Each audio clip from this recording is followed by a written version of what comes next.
ekspresyon ng mukha. Pwede ba ihinto na ninyong dramang yan? Kumbaga sa Pirated City, gasgas na, ani Alrea. Tsaka inakay ng tatlong pumasok sa loob ng kani-kanilang room. Nagpupuyos naman ang kalooban ni Mandy. Yabang mo, makakabawi din kami sa'yo. Ika ng tropa ni Mandy na walang maisip magandang paraan para makabawi. Pinagplanuhang mabuti ni Ralph ang gagawing pagsali ng apo sa national tournament na lalakuhan iba't ibang bansa sa Asia. Ngunit kailangan mo ng pagdaanan ni Alrea ang regional bagong national kaya't nag-hire sila ng Batikan upang i-train ang kanyang apo. Lolo, are you serious? Di makapaniwalang tanong ni Alrea sa lolo nang tumawag ito. Oo apo at pakiusap lang. Kung meron mang nais kumausap sa'yo, wag mong papansinin. Lalo na kung si congressman, dahil nais ka lang nitong gamitin para sa pansariling kaligayahan. At kung may iba pa na mag-aalok sa'yo, tell them to call me or your father, ani Ralph. Lo, sinali mo ako sa regional horse racing, baka masabo na naman ako ni daddy. Nag-aalalang sabi ni Alrea. Don't worry about Rafi, he knows everything. Ani Ralph at batid ni Alrea ang nakangiti ang kanyang lolo. Kahit di niya nakikita dahil sa phone lang sila nag-uusap. Napangiti na rin siya. Okay lolo, I love you. And I promise to you we will win. Kumpiyansang sabi ni Alrea. Labis ang panggigigil ni Congressman Saturn dahil nalaman nito na nakapag-register na kalahok si Alrea Alarcon at ito'y hawak ng kalaban. Talagang iniinis ako ng pamilya Alarcon na yan.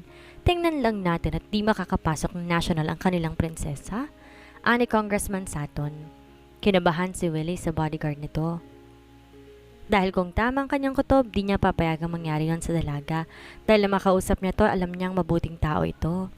Gayon ang pinahihintay ng mga estudyante at mga staff ng academy sa panauhin nilang magmumula sa NAIA. Ang dalawang piloto na magbibigay ng tamang briefing at demonstration sa tamang paghandle ng staff at passenger ng plane kung magkakaroon man ng hindi inaasahang trouble. Nakahana yung mga staff sa pagbababaan ni na Pilot Captain Rafaela at Pilot Captain Ryan Alarcon. Iwinagayway nila ang plug ng mafia. Nang makita nila na lalanding na ang chopper na sakay ng mga hipag. Nakangiti si Ryan at Rafaela na nakipagkamay sa mga staff, kamaway sa mga estudyante ng academy. Giniya ni Captain Dave Tan ang dalawang panauhin sa gym kung saan gaganapin ang pagtuturo ni Rafaela at Ryan. Nakaupo naman sa harapan si na Alrea. Nang mapansin to ni Alrea, tinanguan lamang ang anak at mga kaibigan nito. Nagbubulungan naman sila Mandy dahil pagkatapos ang pagtuturo ng dalawang piloto sa kanila, doon nila gagawin ang pambubuko kay Alrea. Gagawa rin sila ng kwento na si Alrea is one of the bully in their campus. Isa-isang tinuro ng dalawa ang mga dapat gawin. Simula sa basic hanggang sa pakikipag-ugnayan sa mga staff ng plane kung halimbawa magkaroon ng problema. Kailangan ng mga stewardess ang unang sabihan para may handa ang mga pasahero. Sinabi rin nila na kung magkaroon ng problema, ihanda ang sarili. Pilitin makipag-ugnayan kaagad si airline para sa ganon, agad silang matulungan kung magkakaroon ng problema. Mga tamang aksyon sa loob ng plane at kung paano kokontrolin ang kanilang emosyon. Pag pilot ka, kailangan matatag, matapang, and no fear to death. Matapos ang 3 oras na pagtuturo ni na Rafaela, nilapitan ito ang anak. Kamusta ka dito anak? Mukhang nag-e-enjoy ka. Ani Rafaela kay Alrea. Umakbay naman si Ryan sa pamangkin. Opo mami, dahil nandito mga kaibigan ko. Mom, punta lang po kami sa kantin ha, para bilhan kayo ng merienda. Ani Alrea. Di na kailangan anak dahil may inihanda ang mga staff para sa amin. Tanggen ni Rafaela. Okay mommy, isama mo lang mga kaibigan mo at kayo na lang ang magmerienda. At ako pupunta muna sa comfort room. Ani Rafaela. Yun naman ang pagkakataong hinihintay nila Mandy, kaya agad nilang sinundan si Rafaela. Na makapasok sa loob ng comfort room, matyagang naghihintay naman sa labas sila Mandy. Nakangisit ninanamnam ang inaasahang tagumpay na makabawi kay Alrea. Paglabas ni Rafaela, may mga humarang na estudyante. Hello po ma'am. Oh hi ladies. Sagot naman ni Rafaela. Kapag dakay biglang lumuha si Mandy. Oh bakit ka umiiyak? Naaawang tanong ni Rafaela. Ma'am, may gusto po sana kaming sabihin sa iyo. Tungkol po to sa anak ninyong si Miss Alrea. Natatakot po kami sa kanya dahil lagi niya kaming binubuli. Pag di po namin sinunod ang gusto niya, pinaparusahan po kami. Kasama po ng mga kaibigan to. Takot po kami sa kanya dahil sobrang yaman po ninyo. Binantaan kasi niyang ipapakick out kami sa academy nito. Isa pa po, alam po namin na mag-sponsor din kayo sa school na pinagmamalaki din ni Miss Alrea. Sumisinok na sabi ni Mandy. Napakunot noon naman si Rafaela. Mamay may ipapakita po kami sa inyo kung hindi po ninyo alam. Segunda ni Lydia. Na makita ni Rafael ang video, binalik na sa kanila. Anong nagawa ng anak ko sa inyo para siraan siya sa akin? I know every single thing na nangyayari dito sa loob ng campus, ladies. So don't ever even try to lay hands on my daughter. Dahil ako ang makakalaban ninyo. Salamat at kayo na mismong lumapit sa akin na makilala ko kung sino-sino ang mga taong nais i-down ng anak ko. My daughter is naughty but not a liar and a bully. Kaya kung ako sa inyo, ladies, stop this nonsense. Baka pagsisihan ninyo sa bandang huli. Ani Rafael at iniwan ng tropa ni Mandy na di malaman kung maiihi sa takot, mawawalan ng kulay ang kanilang magagandang mukha. Tila nanulong ang mga dila. Veng, pare, pumayag ka na ba? Tanong na JT. Pare, hindi ko alam eh. Isa pa kung lalaban si Alrea, giveaway ako pare. Alam ko namang wala tayong panama dyan. Ani Veng. Paano kung halimbawa, pagsamahin kayo as a team? Ani JT. Kung mangyaring ganon pare, pag-iigihan ko ang practice para di ako mapahiya sa kanya. Mabilis na sagot ni Veng. Napakamat naman sa ulo sa JT. Nangya pare, paano ko paliligawan yun kahit di mo aminin sa akin lakas tama ka na sa kanya? Natigilan si Veng sa sinabi ng kaibigan. Hindi pare, na-challenge lang ako sa kanya. Sige, mag-deny ka pa. Balang araw lulunukin mo yung sinabi mo. Naiiling na sabi ni JT. Tumawa lang ng pagak si Veng. Congressman, hindi pa rin po pumapayag si Mr. Drelon? Imporma ng tauhan kay Congressman. Makukumbinsi rin natin siya, konting push pa. Ika nga ng huli pagkatramdam nito na malapit ng umuo si Veng dahil pumayag na mga magulang ng binata. Sa regional muna sila sa salang at pagkatapos ito pasok na sila sa national kung sila ay papalarin. Napabuntuhin nga si Congressman dahil sobra pa rin tong nanghihinayang kay Alarcon. Magsisisi rin kayo sa bandang huli kung ba't tumanggi kayo sa akin at kung bakit tinais pa ninyong sumali ang inyong prinsesa. Anito sa sarili na tila may binabalak. Nagkaroon ng 2-week school sem break sina Alrea at yon ang pagkakataon na ginamit nila para makapag-training. Nag-hire si Ralph ng expert para i-training ang apo. Halos mapaangat ang puwit nito sa tuwing nakikita kung paano patakbuhin ni Alrea ang kabayo. Nanonood lang naman si Rafi at Rafaela, samantalang si Zira ay may sariling mundo na nagkukulong sa kwarto dahil mas nanaisin pa nitong magpinta kaysa panoorin ng kanyang ate. Sungit, tingnan mo yung anak ko, mahal talaga sa akin. Pagmamalaking sabi ni Rafi kay Rafaela habang nakaakbay. Ayun eh. Pag sa kapilyahan ang sasabihin mo, mana talaga sa iyong anak mo. Pag sa ganito, inaari mong iyo lang nagmanang anak natin? Ani Rafaela. Di naman namana rin sa iyo yung kagandahan, kaseksihan, katalinuhan at higit sa lahat, kapilyahan. O si, ang dami naman na sa iyo. Ani Rafing tumatawa at pilit na hinuhuli ang kamay ng asawang kumukurot sa kanya. Veng, anak, kala ko ba ayaw mong sumali? Ani Henriette sa anak na si Veng. Sasali na ako, mom. Personal reason lang po. Ani Veng at tinimpake ang gamit na dadalhin sa farm ni na Congressman Saturn. Maluwang din ang farm nito na pwedeng papraktisan ni Veng. Ngunit di katulad sa asyenda na baka 1/4 lamang ang panig ni Congressman at sa panig ng mga Alarcon. Hanggang sumapit ang araw ng laban sa pang-regional na gaganapin sa bayan ng Tarlac sa Hacienda Luisita. May mga kabayo rin doon na nakahanay para gamitin ng manlalaro.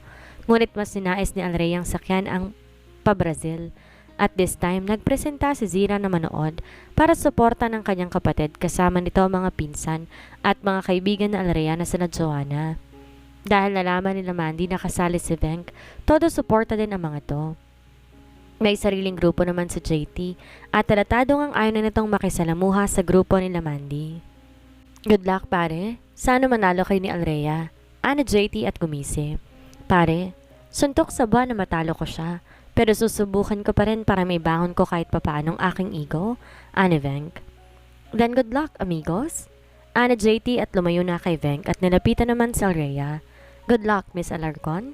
Bati nito. Thank you. Tipid na sagot ni Alrea.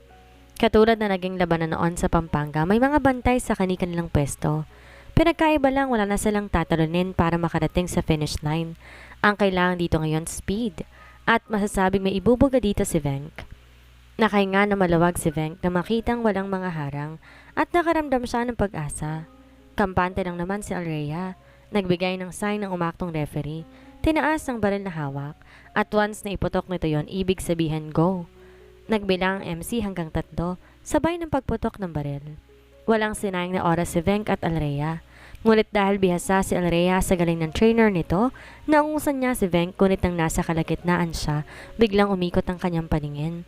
At yon ang pagkakataong kinuha ni Venk para makaungos kay Alrea. Pinikit ni Alrea ang mata dahil sa pagkahilo. Inalala ang turo ng ina na kung may hindi inaasahang pangyayari or sa iba pang sitwasyon, panatilihing matalas ang pakiramdam. Ipikit ang mata, alertong isip. Pinikit ni Alrea ang mata at ramdam niya na unahan na siya ni Venk.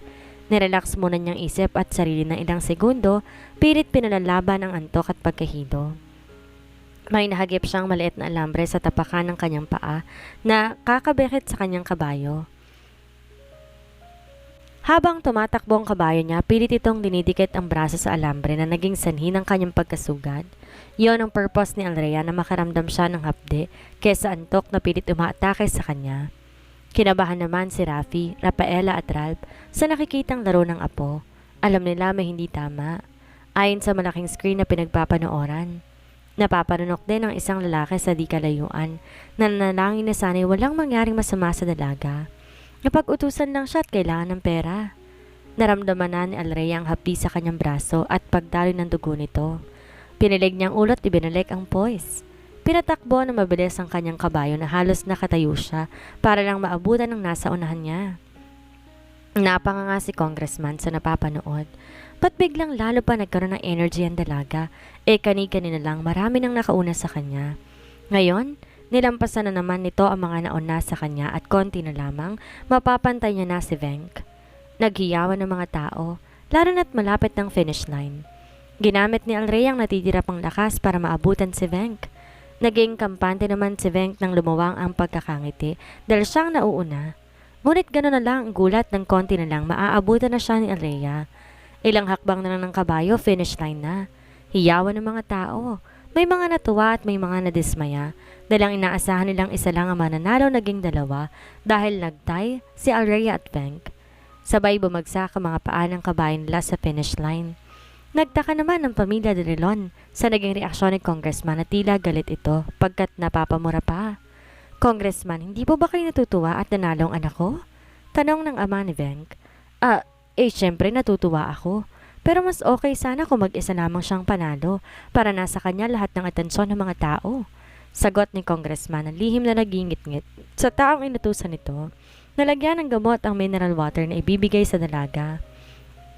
Napaisip si Congressman paano nakontrol ni Alea ang gamot na nainom dahil sigurado siya na ubos itong mineral na iniabot ng inutusan niya kanina. Miss, tubig po, para may lakas kayo makipaglaban. Kayo po ang bet ko napanood ko po kayo sa TV.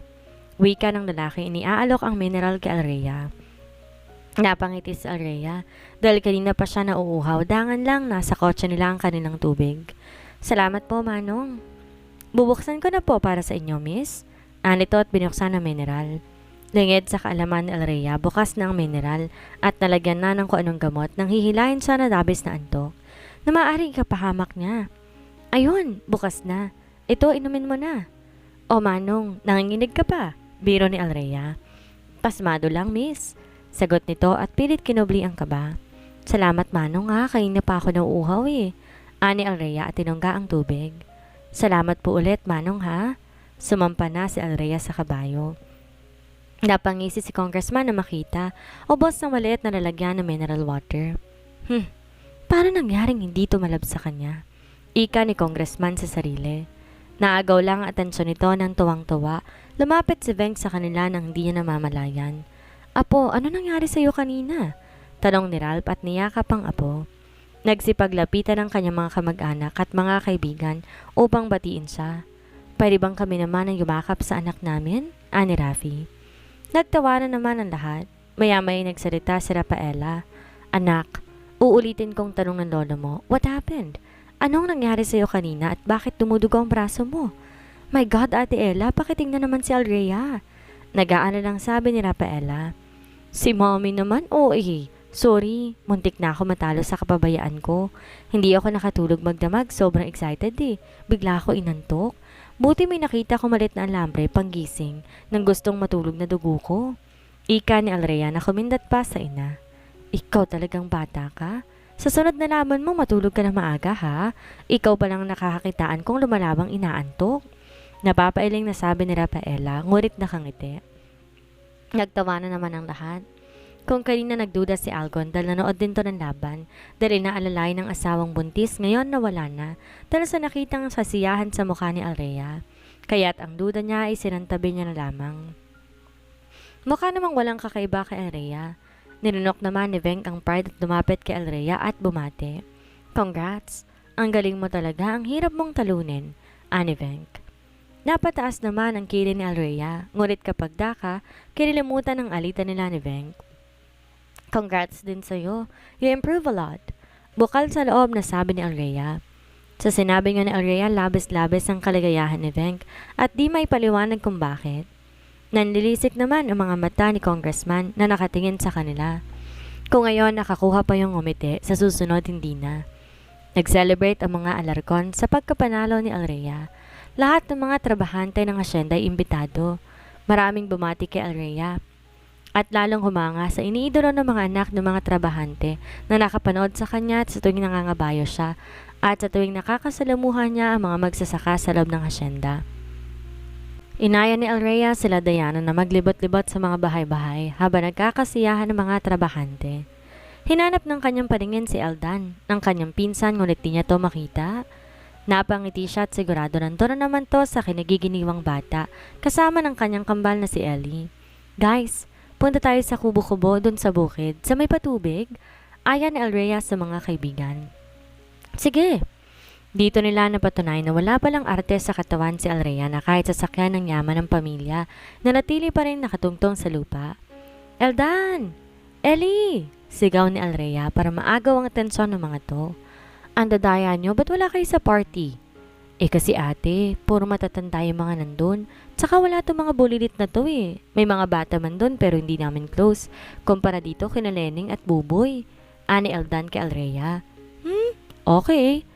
Ani Alrea na napapangiti. Anong bago? Tanong ni Alrea sa magkapatid. Nag-appear naman ang kambal. Nene, Buboy, mga bata, ipakita kay ate Alrea ang talentin nyo para mapasaya natin siya. Nakangising utos ni Eldan.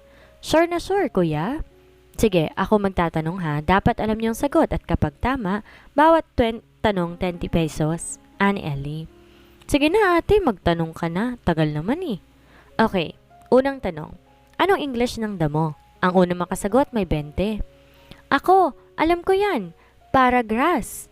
Sagot ni Nene. Napatawa si Alrea at mga kaibigan sa sagot ng bata. Sino nagturo sa'yo niyan? Sino pa? Di si Kuya Eldan?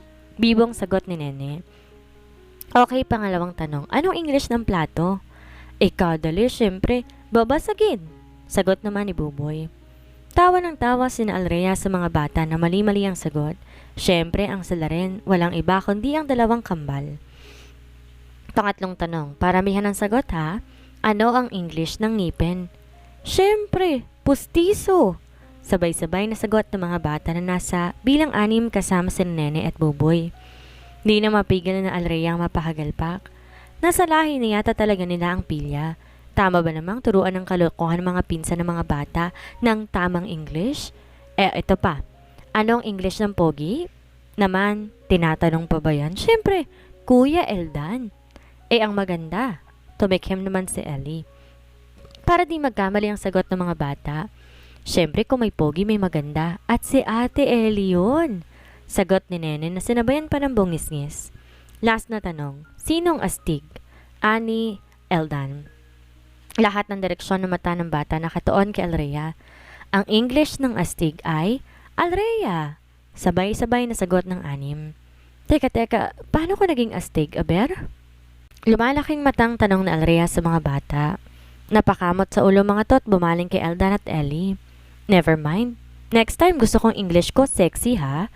Biro ni Alrea at inakay na mga kaibigan patungo sa gubat kung saan nantambay nila ng kanyang tito Randy. We are so proud of you, son. Ani Henriette sa anak na si Venk. Nagget-get ang kalooban ni Congressman dahil imbes sila lang sana nagsa-celebrate, may isa pa.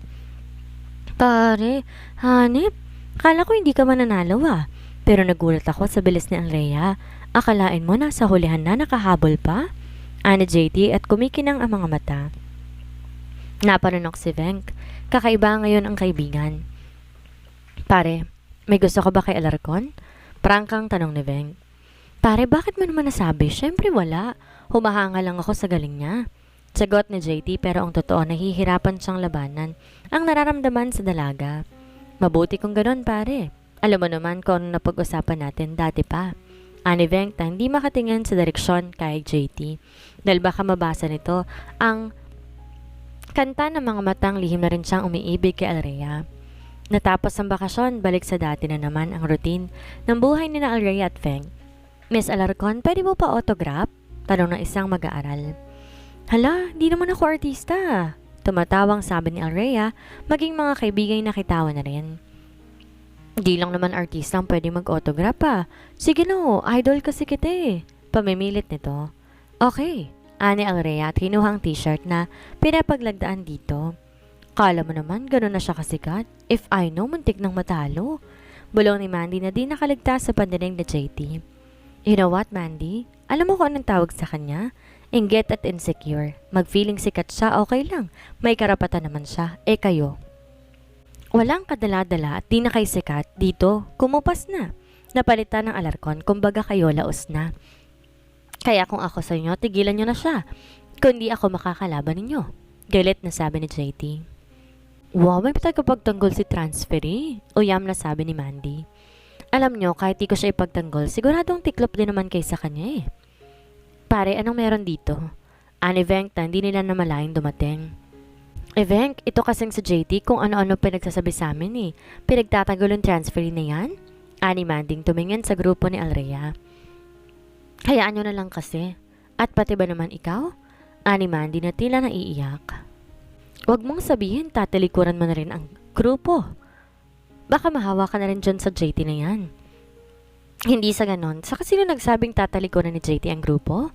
Tanong ni Venk. Ako pare. Sawa na ako sa pag-ugali ng mga yan Santiago, pwede mo bang bantayan bawat kilos ng batang to? Ani Algon sa tauhan. Sir, di ba ito yung anak ng pinsan ni Ma'am Jo? Ito yung sumali sa karera, di ba? Tanong ng polis. Tama at pakibantayan dahil baka hindi ako mapakali ngayon. Pakiramdam ko may hindi magandang mangyayari sa sunod na araw o sa tournament.